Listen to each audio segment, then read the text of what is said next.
জয় মা শারদা শ্যামা সুতা জগৎ জননী রামকৃষ্ণ ভক্তিদাত্রী চৈতন্যকারিণী। এসো বন্ধুরা, মায়ের কথা নিয়ে আলোচনা শুরু করি, আর এর মাধ্যমেই আজকের সন্ধ্যাটি হয়ে উঠুক পবিত্র এবং মধুর।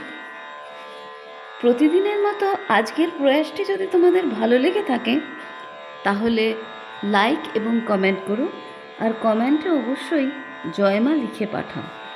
সেই সঙ্গে চ্যানেলটিকে সাবস্ক্রাইব করে পাশে থেকো। আজকের পাঠের অংশে আমরা দেখি যে শ্রীশ্রীমার বাগবাজারের বাড়ির আশেপাশে নানা ধরনের লোকের বাস ছিল। তাদের সবার সুখে দুঃখে মা ছিলেন সামিল। তিনি যে জগৎজননী তা তার জীবনের বিভিন্ন ঘটনার ভেতর দিয়ে প্রতিভাত হয়। এরকম একদিন এক কুলি শ্রেণীর লোক তার স্ত্রীকে প্রচণ্ড আঘাত করে। তাতে সে তার ছেলেকোলে অবস্থায় গড়িয়ে উঠানে এসে পড়ে। এতে মা, যার স্বর কেউ নিচ থেকে শুনতে পেত না, তার গলা তখন উচ্চস্বরে শোনা গেল। মা লোকটিকে তীব্র ভৎসনা করলেন। তাতে বউটি সে যাত্রায় রক্ষা পেল। তারপরে নতুন ভক্তদের অনুরাগ বেশি, তাই তাদের দিয়ে ঠাকুর সেবা ভালো হয়। আবার কিভাবে নিপুণ এবং নিখুঁতভাবে যত্ন সহকারে ঠাকুরের সেবা করতে হয় সেই সব কথাও তিনি বলছেন। এইভাবে সেদিনও অন্য দিনের মতো নানা কথা, নানা নির্দেশ উপদেশ, কিছু কিছু সাধারণ কথা এসবও লেখিকা শুনছেন মন দিয়ে। মায়ের সাহচর্য উপভোগ করছেন। এবার আজকে আমরা আমাদের পাঠে প্রবেশ করি। মা বলছেন, বেলুড়ে ঠাকুরের উৎসব দেখেছ? আমি বললাম, না মা, কখনো বেলুড়ে যাইনি। শুনেছি সেখানে মেয়েদের গিয়ে গোল করা সাধুভক্তরা পছন্দই করেন না, তাই ভয়ে আরও যাইনি। মা বললেন, যেও না একবার, ঠাকুরের উৎসব দেখতে যেও। আর একদিন শ্রীশ্রীমা রাস্তার ধারে বারান্দায় এসে আমাকে আসনখানি পেতে হরিনামের ঝুলিটি এনে দিতে বললেন। তা এনে দিলে বসে জপ করতে লাগলেন। প্রায় সন্ধ্যা হয়ে এসেছে।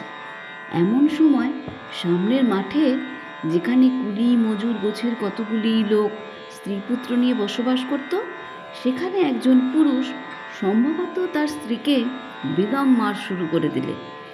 কিল চর পরে এমন এক লাথি মারলে যে স্ত্রীলোকটি কোলে ছেলে ছিল, ছেলে শুদ্ধ গড়িয়ে এসে উঠানে পড়ে গেল। আহা, তার উপর এসে আবার কয়েক লাথি। মায়ের জপ করা বন্ধ হয়ে গেল। এ কি আর তিনি সহ্য করতে পারেন? অমন যে অপূর্ব লজ্জাশীলা গলার স্বরটি পর্যন্ত কেউ কখনো নিচ থেকে শুনতে পেত না, একেবারে রেলিং ধরে দাঁড়িয়ে উঠে তীব্র ভৎসনার স্বরে বললেন, বলি ও মিনসে, বউটাকে একেবারে মেরে ফেলবি নাকি? আমলো যা। লোকটা একবার তার দিকে তাকিয়ে কত যে ক্রোধোন্মত্ত হয়েছিল, যেন সাপের মাথায় ধুলো পোড়া দেওয়ার মতো অমনি মাথা নিচু করে বউটাকে তখনই ছেড়ে দিল। মায়ের সহানুভূতি পেয়ে বউটি তখন কি কান্না!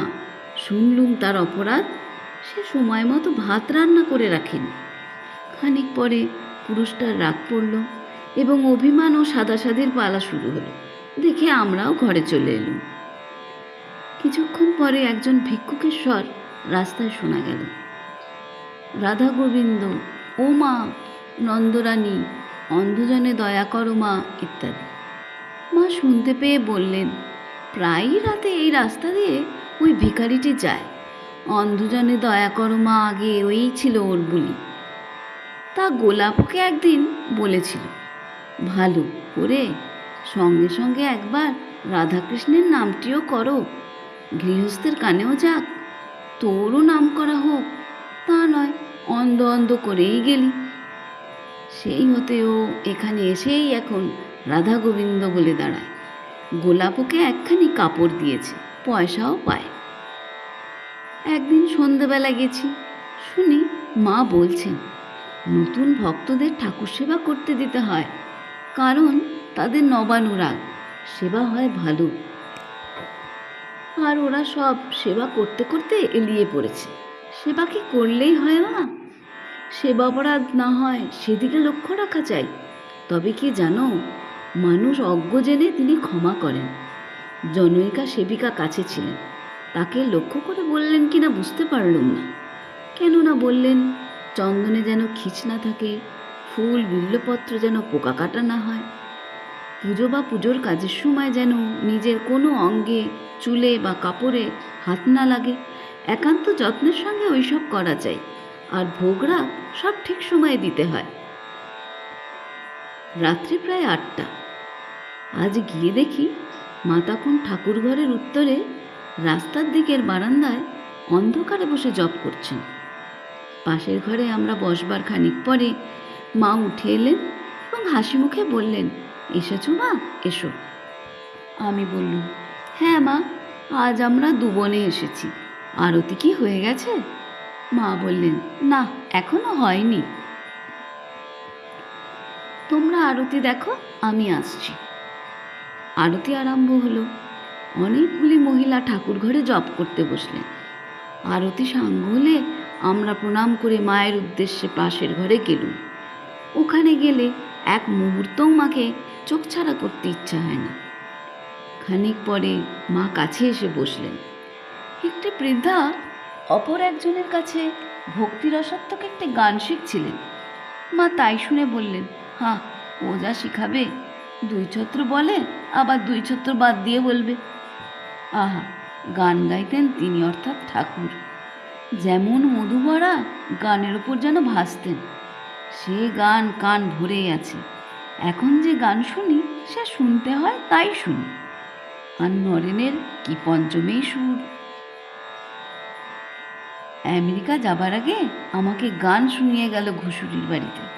বলেছিল, মা, যদি মানুষ হয়ে ফিরতে পারি তবেই আবার আসবো, নতুবা এই। আমি বললুম, সে কি? তখন বললে, না না, আপনার আশীর্বাদে শীঘ্রই আসবো। আর গিরিশবাবু এই সেদিনও গান শুনিয়ে গেলেন, সুন্দর গাইতেন। রাধু এই সময় মাকে তার কাছে গিয়ে শুতে বলায় মা বললেন, তুমি যাও না, শোগে। আহা, ওরা কত দূর থেকে এসছে, আমি ওদের কাছে একটু বসি। রাধু তবুও ছাড়ে না দেখি আমি বললুম, আচ্ছা মা, চলুন তো, ওই ঘরেই চলুন, শোবেন। মা বললেন, তবে তোমরাও এসো। আমরাও গেলুম। মা শুয়ে শুয়ে কথা বলতে লাগলেন এবং আমি বাতাস করতে লাগলুম।